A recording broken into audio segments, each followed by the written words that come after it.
Another cup of Maxwell House coffee, George? Sure, pour me a cup, Gracie. You know, Maxwell House is always good to the last drop. And that drop's good, too. Yes, it's Maxwell House Coffee Time, starring George Burns and Gracie Allen.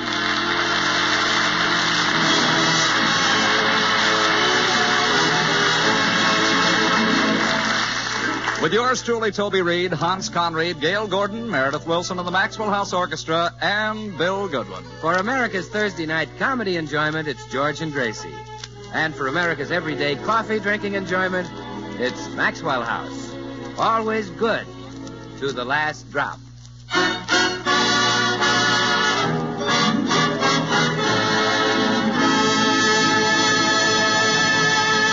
Well, George put off his Christmas shopping until this week, and then he was caught in that final frantic stampede of women shoppers and almost trampled to death.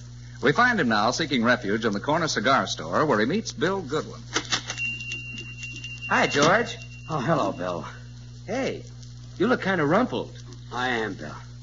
Bunch of women shoppers knocked me down and walked on me. Holy smoke, I'll say they did. But look at your poor face where they stepped on it. It's all battered and beaten. What a horrible mess. They didn't touch my face. Oh. I dread going back to that store, but I gotta get Gracie's Christmas present. I'm already in the doghouse with her. How come? Oh, a little slip of the tongue, Bill. This morning, Gracie said, I'd like to have Mother here for Christmas. Can she fly down? And I said, why not? I never saw an old crow that couldn't. George, I'm surprised you don't get along with Gracie's mother. You're the same type, the same temperament, same age. Very comical tonight, Willie. Well, anyway, I wouldn't send her plane fare. Well, how does Gracie's mother feel about you? She despises me. Are you sure? Oh, yes. She's never come right out and said so. It's just the little things she's done. Mm-hmm. Little poison in my soup. Little dynamite under the bed. Just the little things. Little things. Yes. But when you put them together, they spell drop dead. I see. So that's why I'm knocking myself out to get this Christmas present for Gracie. But after I fight my way to the counter, the girl ignores me. Oh, well, I can get that girl to wait on you, George. I've dated her. You don't even know what store I was in. Makes no difference. If she's a girl, I've dated her. Well, thanks, Romeo, but I'll handle it myself. This time, I'm going to assert myself. I'll knock those women right and left. I'll fight my way to the counter, grab the clerk by the neck, and say, now, see here. I want a Christmas present for my wife. So get busy and sell me, What's the matter? I forgot to find out what Gracie wanted.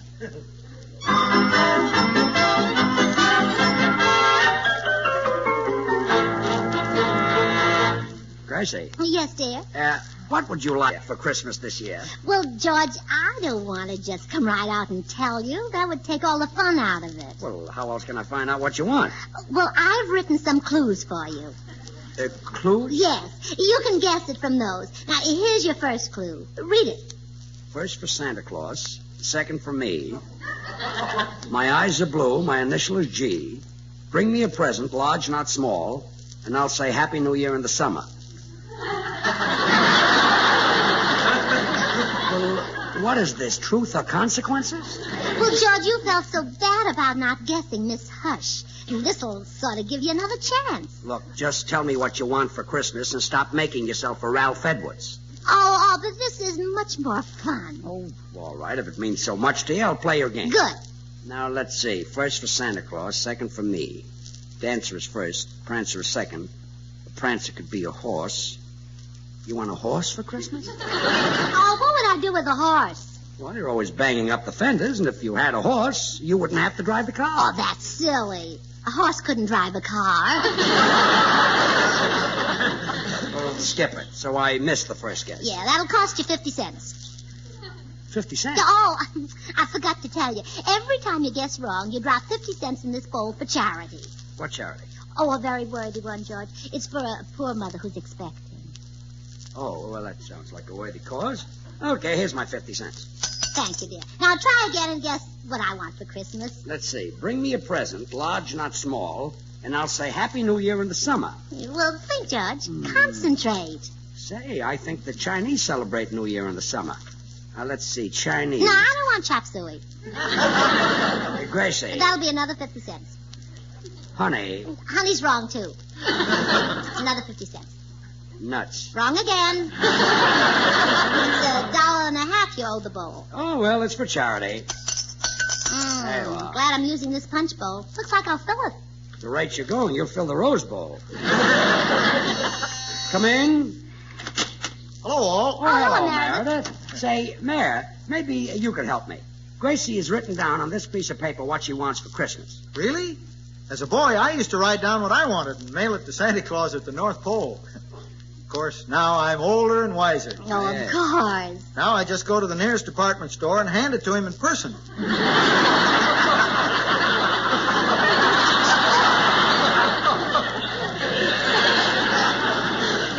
I'll be glad to hand him your letter, Gracie. That won't be necessary, Meredith. No. This is something Gracie wants me to give. Oh. Yes. Well, would you be interested in hearing what my Uncle Tobias gives my Aunt Tilly for Christmas? No, Meredith. Well, sir, every year my Uncle Tobias gives my Aunt Tilly a lock of his hair, and she gives him a lock of her hair. They've done that now for 20 years. Oh, how sweet. This year he's giving her a wig, and she's giving him a toupee. Meredith, I'm not interested in your uncle. I'm trying to find out what Gracie wants for Christmas. And she's put it in the form of a riddle. Oh, I see. Read it to me, George. First for Santa Claus, second for me. My eyes are blue, my initial is G. Bring me a present, large, not small, and I'll say Happy New Year in the summer. Well, that's quite simple. You figured it out? Certainly. She wants Martha Graham for Christmas. Oh, that's what she wants.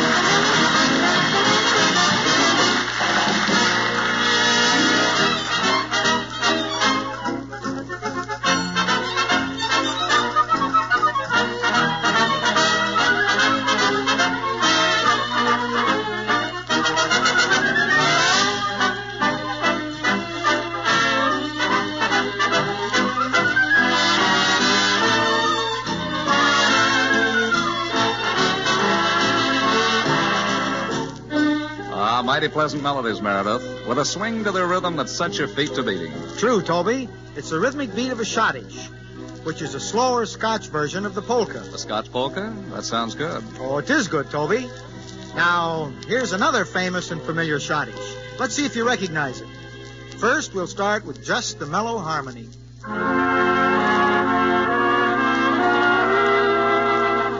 Now we'll add a counter melody for richness.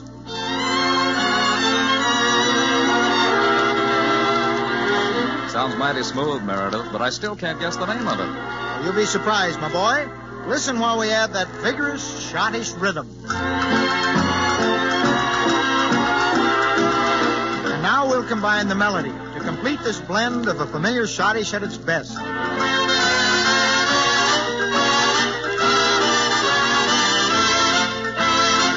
Well, of course, it's Paul Linke's Beautiful Glowworm. And friends, just as all our favorite melodies are created by expertly blending many orchestral parts, so too with the creation of America's favorite coffee, Maxwell House. The superb quality, the famous good to the last drop flavor of Maxwell House, demands that not just one, but many choice Latin American coffees be included in the final superb Maxwell House blend. With great care and skill, the Maxwell House experts test and select Manizales for mellowness,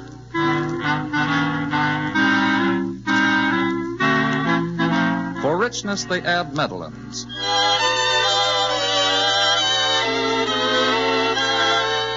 For vigor, they choose other choice coffees.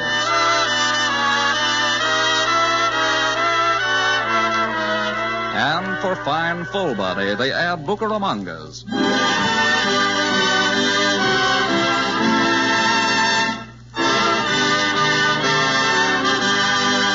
All adding up to flavor perfection of America's favorite coffee, Maxwell House. A blend so completely satisfying, it's bought and enjoyed by more people than any other brand of coffee at any price.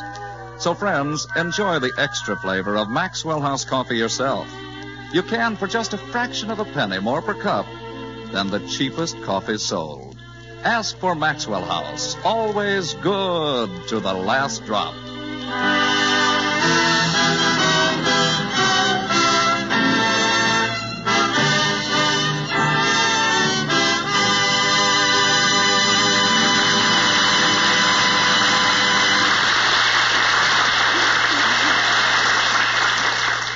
You want stockings for Christmas? No. Drop another 50 cents in the bowl. Purse? No. Gloves? Suede gloves? Yeah. Brown suede gloves? Yeah. Hand-stitched? Yes. No. Gracie, I can't guess what you want for Christmas from the silly clue. All right, I'll give you the next clue. Good, let's hear it. Roses are red, water is wet, Truman is president, and how have you been?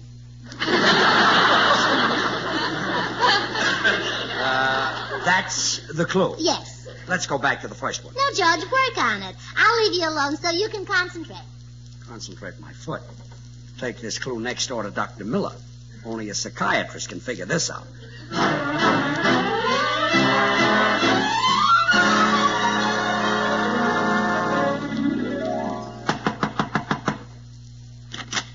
Oh, hello, George. Doc, I want to read you something. Very well. Roses are red, water is wet, Truman is president, and how have you been? What does that mean to you? Means you came to me just in time. You're cracking up. No. I didn't write it. Gracie wrote it. Oh, It's supposed to tell me what Gracie wants for Christmas. Does it tell you anything? definitely. Tells me Gracie needs something for the house. What? Padded walls. I hope that you could look at this clue and tell me what she wanted. Well, I could, George, if I understood how her mind worked. But to determine that, I'd have to psychoanalyze her. Okay, Doc. I've got to find out what this clue means. Every time I guess wrong, it costs me 50 cents. So I'll probably save money even with your fee. Why, I wouldn't accept a fee to psychoanalyze Gracie. Why not? For a psychiatrist to get into her mind, be like a burglar getting into Fort Knox. I see what you mean. I'll send her right over.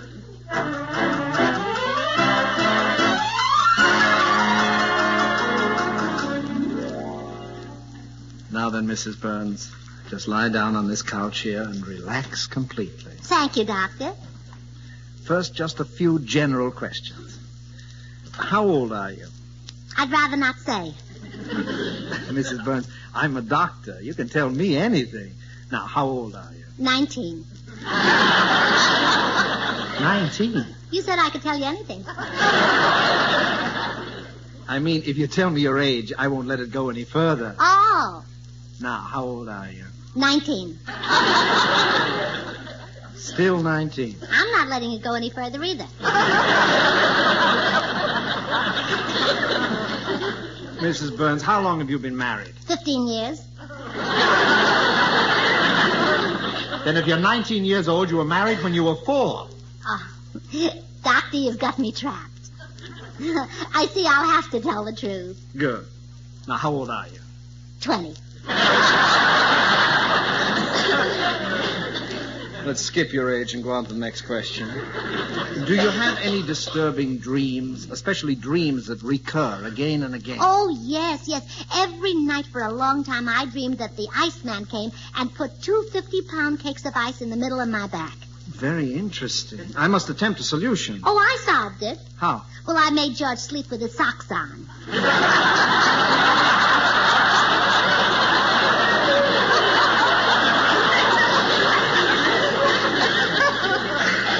Yes, I see. Well, now, Mrs. Burns, I'd like to give you a simple little test which will enable me to analyze your thought process. Mm-hmm. Now, this is called a word association test. Oh, and how does it work? Well, I will say a word, and that word will suggest something to you. Whatever it is, you say it. I say whatever I think of. Right. Left. I hadn't started yet. Now, here we go. Picture. Frame. Powder. Pup. Telephone. Thank you. Hello? Now, what does the telephone suggest? Nothing. Nobody's on the wire. Mrs. Burns, the telephone did not ring. When I said telephone, you should have said something like Alexander Graham Bell. I see. Let's proceed. Army. Navy. Soldiers. Sailors. Wax. Fibber McGee and Molly.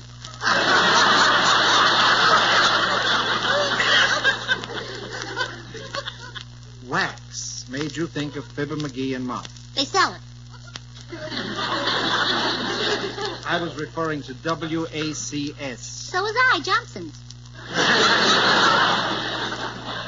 Let's proceed. Bing Crosby. Singing. Spencer Tracy. Acting. Charles Boyer. Charles Boyer. Oh, no.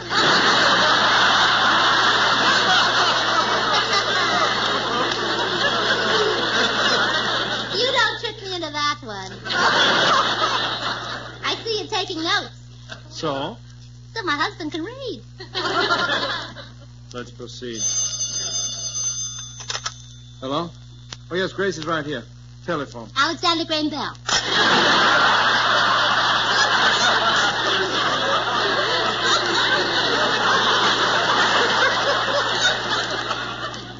That was your husband. No, I'm married to George Burns. That'll be enough for the word association test. Now, suppose we delve into your childhood memories. Your family life. Was it happy and normal? Oh, yes. Every morning, bright and early, the sun would come streaming through the kitchen windows and wake us up. We'd jump out of bed. Wait a minute, Gracie. Your family slept in the kitchen? Well, certainly. Where did you expect them to sleep? In the bedroom. Stupid of me, wasn't it?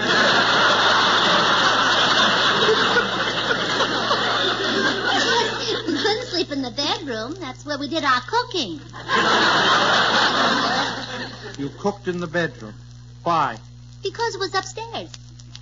Why did you cook upstairs? To keep the smell of food away from the kitchen where we slept. That'll be enough of your normal childhood memory.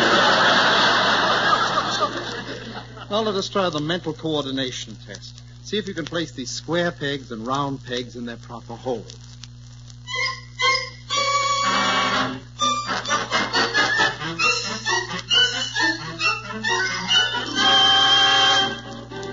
George, I have completed the psychoanalysis of your wife. Swell, Doc. Oh, yeah.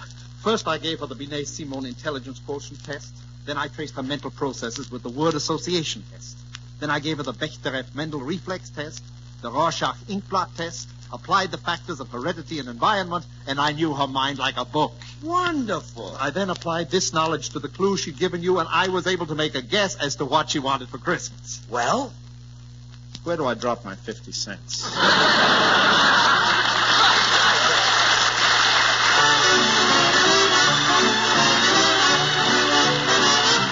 Here's Meredith Wilson and the orchestra and the great old tune, True.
Gracie, I'll never find out the present you want from these clues. What have I given you for other Christmases? Well, the first year we were married, you gave me a string with one pearl on it. You said that every year you'd add to it. And I have, too. Say, maybe that's it. You want me to add to it again? Oh, no, you better not. The string is so long now, I keep stepping on the pearl.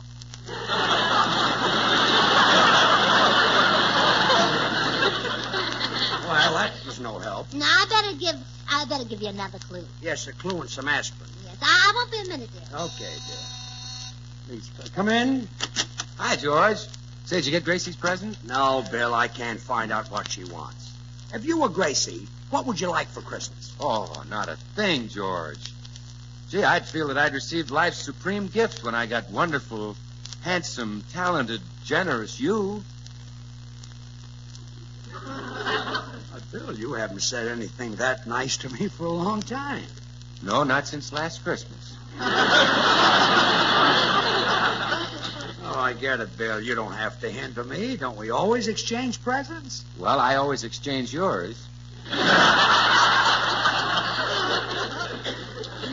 You don't like the cigars I've been sending you? Is that what they were? Yes. That's what they were. Every Christmas, I give you and Meredith each a box of those cigars. They're 2 for $1. Oh, they're robbing you, George. You shouldn't pay more than 10 cents a box. We'll try it again next week. George, here comes that big oil millionaire from Texas. Oh, yeah, Mr. Judson. Yeah. Come in. Howdy, Burns. Oh, hello, Mr. Judson. You know Bill Goodwin. Oh, sure. You bet I do. Say, Bill, I heard you talk about that Maxwell House coffee, so I got me some. Really? Well, isn't it wonderfully satisfying? Yes, sirree, rich and mellow. Oh, good to the last drop. The most delicious coffee I ever tasted. You bet. What part of Texas they grow it in?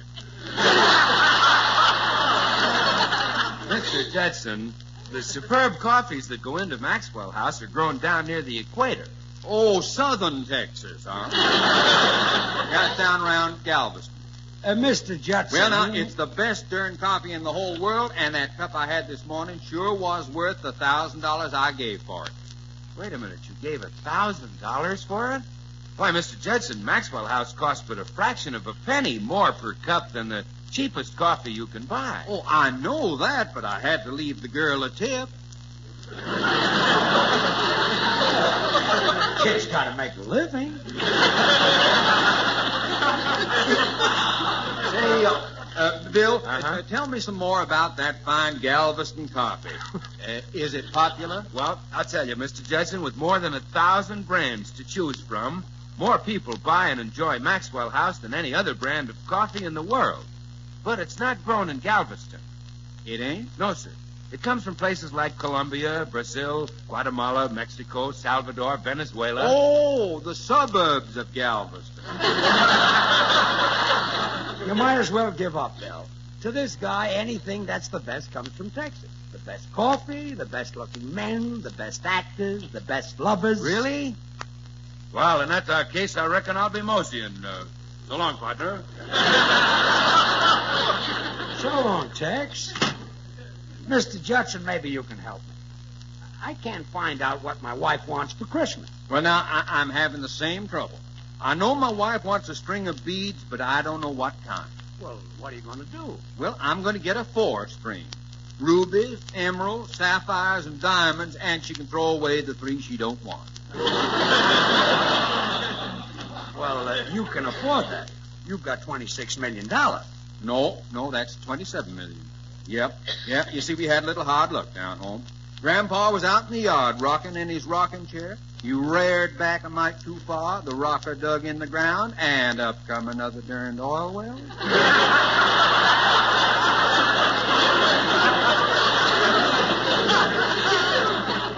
You call that hard luck? Well, Grandpa'll never get that stuff out of his beard. Tough break for Grandpa, wasn't it? George? Yes? George, I've got another clue. Oh, hello, Mr. Judson. Howdy, little lady. Say, your husband tells me he's having trouble guessing what you want for Christmas. Yes, he is. He even guessed that I wanted a horse. Well, now, that wouldn't be bad. You could bring him down to Texas and ride him on my range. Oh, no, I wouldn't do that. If the gas was on, he'd burn his feet. I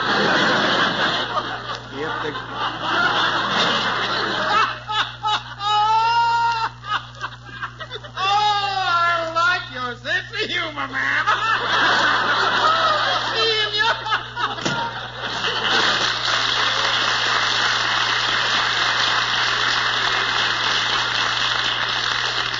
Well, George, I've prepared another clue for you. Does this one give me a real hint? Well, read it and see. Use your brain. Don't be a goat. Why not ask me if I'd like a mink coat? Well, how's that for a hint? So that's it. You want a mink coat for Christmas? Can I have one? No. That isn't it, then. Drop another 50 cents in the bowl. Now, wait a minute. That's a cheat. This clue can't mean anything but a mink coat. Yes, it can. Now, here, I'll help you. Now, look at the second line. Don't be a goat. Now, what do goats give? Milk. And, what do they make out of goat's milk? Cheese. Well? You want goat cheese for Christmas? Drop another 50 cents in the bowl. Gracie. Now, that's $1 you owe the punch bowl, Joe. Oh, all right. What charity did you say this was for? Poor mother who's expecting. Oh, a mother's expecting. Okay. Now, don't give up. Let's take the first line of the clue. Use your brain. Where is my brain? That's tougher than what do you want for Christmas? I'm trying to help you. Where is my brain? In your head. And what do I wear on my head? A hat. Oh, that's it. Of course you want a hat. Drop another 50 50 cents in the bowl. Thank you. Now, let's take the third line of the clue. Wait a minute. You going to help me again? Yes. It's easier that way. Oh, you're getting discouraged. I'm getting discouraged, yes. Well, let me see how much money is in the bowl. 5, 10, 15, 20, 25, $28. Never mind, dear. You needn't make any more guesses. Well, hallelujah. Now tell me, what do you want for Christmas? I don't know. You don't know? No, just get me anything at all. Then why did we go through this guessing routine? Well, so I could get this $28 to send to my mother. It's your mother who's expecting? Yeah, she's expecting to visit this year in her plane. Her plane? She's got to give me her plane fare.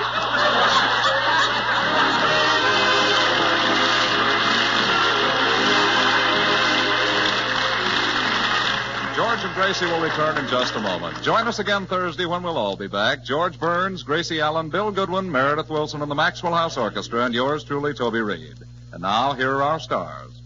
Well, Gracie, how would you like a silver comb and brush set for Christmas? Drop 50 cents in the bowl. You're going back to that again? Well, yes, I called Mama, and she wants to bring my brother Willie along, too. Good night.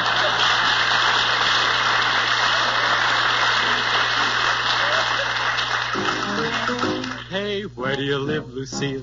I live down in Mobile. And what do you eat, Lucille? Eat? I eat Jell-O. Jell-O in those 6 delicious flavors. Strawberry, raspberry, cherry, orange, lemon, and lime. Flavors locked in by a process exclusive with Jell-O, just as the name Jell-O is exclusive. Yes, that name's a trademark, the property of General Foods. And it tells you you're getting the genuine, the one and only Jell-O gelatin dessert. Jell-O, Jell-O, Jell-O, Jell-O, J-E-L-L-O.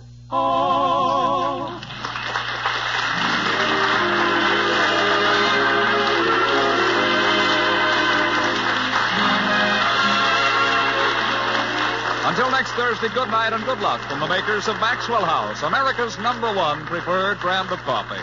Always good to the last drop. The George Burns and Gracie Allen Show is written by Paul Henning and Keith Fowler. And now stay tuned in for Noah Webster Says, which follows immediately over most of these stations. This is NBC, the national broadcasting company.